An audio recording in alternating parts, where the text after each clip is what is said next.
बड़ी भाव से बेटा कहे छे एक जन्मे भेलो भागल पाछा संग दरिद्र लागल यो बाबा दशा देखता मन में आब विचारो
बेटा अपना बाबा से कह रहा छे भोला बाबा से पुकार करिया जो बाबा पाप जतक हम केलो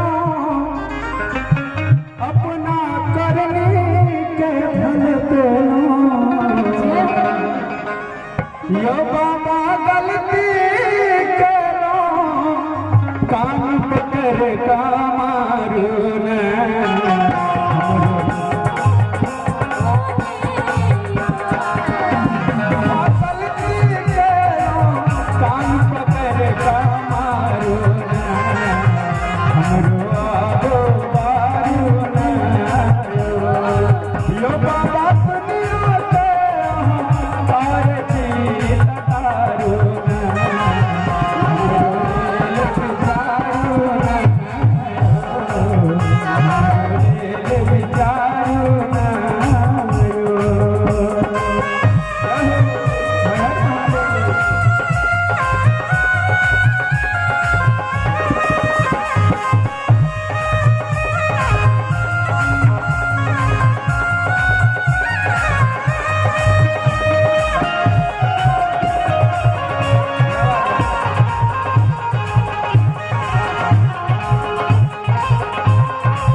जदी ठुकरे तखन कहू कतऽ हम जेबै।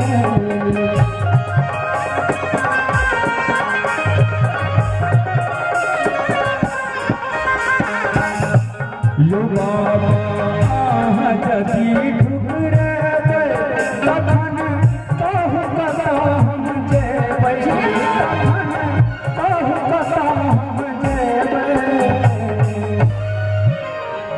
यो बाबा भजन गबै छी क्या बात है।